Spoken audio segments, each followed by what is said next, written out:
Dimension 20 on a Bus has become one of the most beloved pieces of content made by Dropout TV. It came into existence from part of a Game Changer episode where Dragon Master Katie Marovitch pitched it as a way to create a viral short as marketing for the subscription streaming service. The pitch was simple. Katie, someone who's never DM'd a game of D&D in her life, would DM her first game without knowing any of the rules, and her players would be some of the most beloved professional dungeon masters on the internet. What could go wrong? Nothing. Oh, so this is a light-hearted look at Dimension 20 on a bus. But when I watched it, I obviously saw a bunch of stuff that you definitely shouldn't do, but I also saw a few things where I was like, that's actually really good Dungeon Master and player advice. So let's look at 4 things to not do and 4 things to do as inspired by Katie Marovitch, Dragon Master of Dimension 20 on a Bus.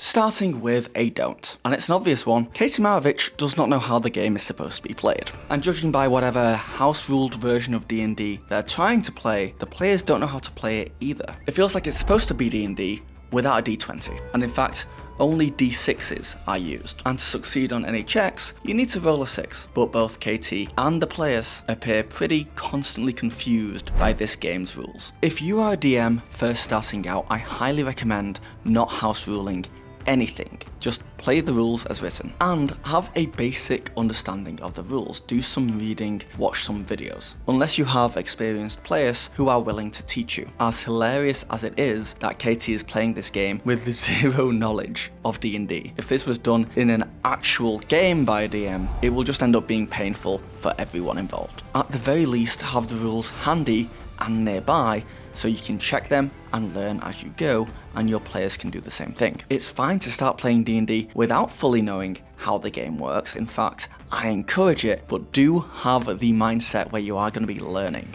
This brings us to our first do. Something Katie does that I think is really good DMing. She's confident. Straight up, she's a joy. Now, the players in this skit are obviously told to get angry and get annoyed, to look like they're not having a good time. But I think it's pretty obvious to everyone watching that these guys are having a great time. Like, as much as we know this is all just for marketing purposes and entertainment purposes, I'm pretty sure most people watching would love to be at this table. It's the way Katie puts on a show, the way she talks to the players, the way she moves scenes forwards, the way she hands out the minis to the players. Even though she has no idea what she's doing as far as the game goes, she's enjoying herself and making the players laugh. Sure, she keeps getting things wrong, but she doesn't let that stop her. She just powers through and continues the game. Now, obviously I don't recommend just breezing past getting rules wrong and not trying to understand or fix them. But there is something to be said for just having the mindset of water off a duck's back. If something does not go the way you were planning, or if you mess up in some way in your D&D game, don't let it affect you. Try and understand why things went wrong, try and put stuff in place to stop it from happening in the future, but continue the game. It should not affect the rest of your game. If I could steal just one thing from Katie Marovitch, it would be her confidence and chillness. It's like ego death. And this brings us to not what to do number 2. While it is a pro to be confident, not let things affect you and to keep moving, you can't do this at the expense of your players' enjoyment. Katie does not properly explain what is going on to her players in a way that they can understand, at least. I mean, she obviously has some understanding. Their players are objects like hats and pieces of lints or M&Ms. They're trying to get from downtown LA to the airport. The first objective is to get on a bus. Then a battle starts, the hat destroys the bus somehow.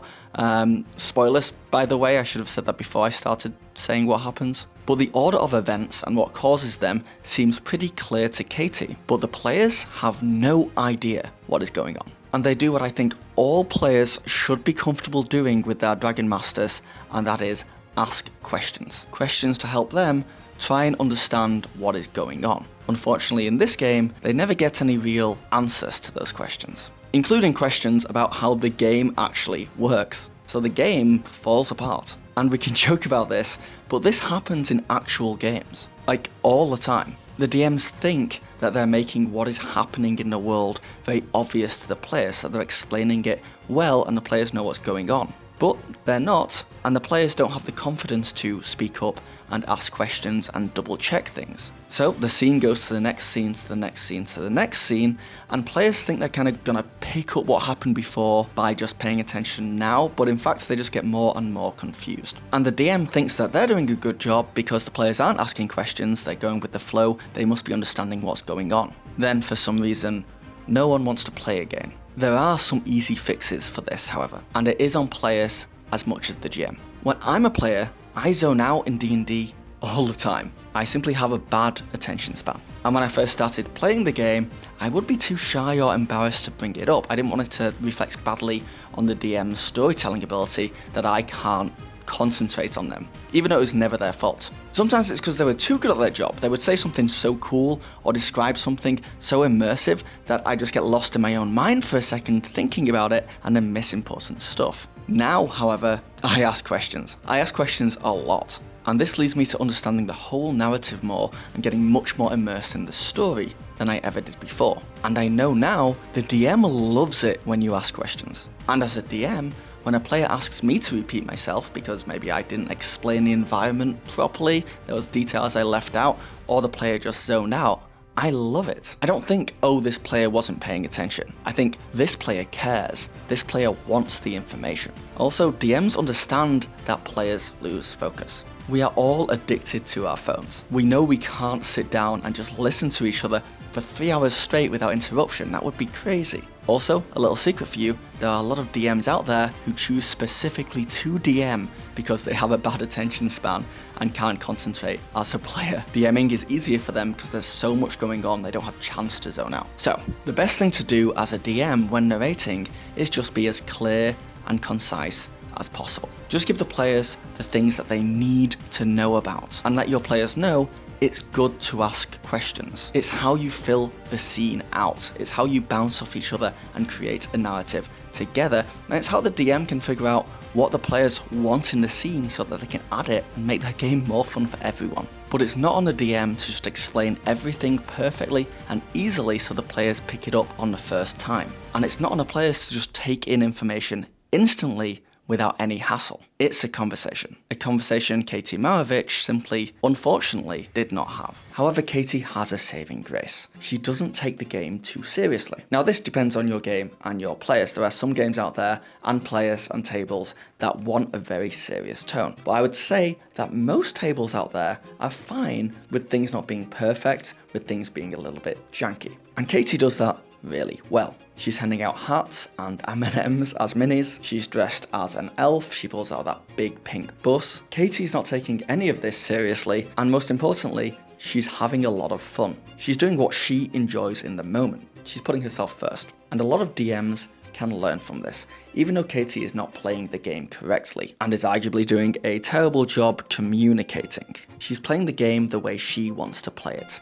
And I stand by the fact that the players are still having a ton of fun. And this is the confidence we spoke about earlier shining through, but also just Katie being herself. She's enthusiastic about the game that she's playing.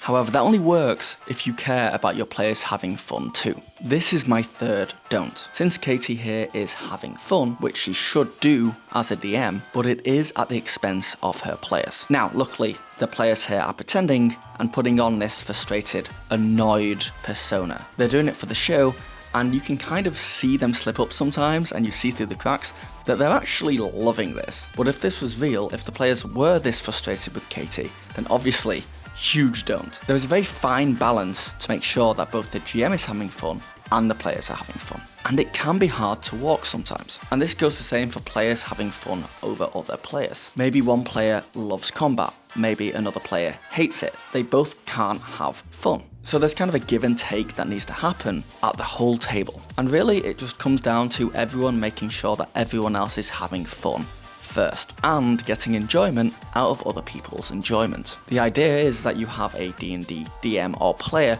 putting everyone else first and then everyone else putting them first. It means a rising tide lifts all boats. There is just something about D&D where once everyone stops thinking about themselves as an individual and starts thinking more as a collective table, it just makes sense. and reaches new heights. Unfortunately here, Katie does not think of the table. She sees them being confused and frustrated and all around not having a good time, even though we secretly know they are having a good time. This is just for fun. But Katie continues on anyway without addressing it or trying to fix it. Also, guys, subscribe. Only 13% of the people who have watched my videos over the past year are actually subscribed. And my goal was to hit 75k by the end of the year, and it's not looking like I'm gonna do it, but with your help, I could bring it back, but only if you hit that subscribe button. This brings me to Katie Marovich's next do. And a few of these points are going to seem contradictory, just because, as I've said, the way the show wants to be perceived is that the players aren't having any fun, but I kind of know that they're having a ton of fun, so some of these points are like based on whichever reality we live in, if the players are having fun or if they're genuinely annoyed and frustrated. So to contradict my last point where I said that Katie cares about her own fun more than her players, she actually does something amazing that shows that that is not entirely the case. She pulls out snacks, making even Brennan say, "That's good DMing." Katie may be ruining the game, the narrative, and butchering the rules, but she does care about her players above the table. She's being a good host. So when she pulls out sandwiches and then offers them around the table, even though the sandwiches are apparently wet, it does show that she's thinking of her players. Now, this is where I'm going to get pretentious and look way too much into this, and you can make fun of me for it. But Katie actually does something genius here from a DM standpoint, something I didn't even realize until I rewatched it. You see, DMs have snacks for players all the time. I get crisps and some sweet treats that I leave out for the players when they arrive, but what Katie does is she reveals the snacks. It's a reveal and pattern interrupt. By pattern interrupt, I mean she gives the players a break from whatever they were just doing and shakes things up, meaning anyone who was getting bored or zoning out is snapped back into focus. It is an audience retention hack used on YouTube. Every time I change scenes is a pattern interrupt. I'm not about to change scenes. Anything weird or unexpected, like combat suddenly happening, or an NPC with the craziest voice you've ever heard coming into the room, is a pattern interrupt. It stops whatever is happening and re-centers everyone's focus onto something else, something new. I think these are really important for D&D, and that's what Katie does here. But it is also a reveal. By Katie pulling out the sandwiches when the players need it the most, it makes for a much better moment than just having the sandwiches on the table the whole time. It makes something mundane spectacular. See, I told you I was about to get pretentious. But I'm gonna genuinely be stealing this. Kind of. Instead of having all my snacks out on the table when the players first arrive, I'm gonna pull them out midway through the session, maybe when people were starting to get hungry, or maybe during a break. This is gonna make this nice DM move way more memorable. It's more of a surprise, and my players are going to love me for it. Why don't they love me? And the fourth thing you should do, copied from Katie Marovitch Dimension 20 on a bus, before we get into the last don't, which you definitely do not want to do. It's a big one. But the do is use anything and everything that will help you run your game. You don't need fancy terrain, minis, or experience. Katie Marovitch, Dragon Master Extraordinaire, runs her game with nothing but confidence, hard work, and lint, stuff she found in her pockets, and a dream. This is low to no budget D&D, and you can argue with me about whether or not it works in this particular scenario, but I've certainly been at tables where the DM is using bottle caps and wrapping paper, and everyone at the table has had a great time. Katie also sets all these expectations very early on, straight away by pulling out that massive pink toy bus. So everyone knows what kind of game this is going to be from the start. So I guess the do here is actually just play the game. You don't need the fancy knowledge, gear, or equipment. Just have the mindset that you want everyone to have fun and that you will learn on the go, and then go for it.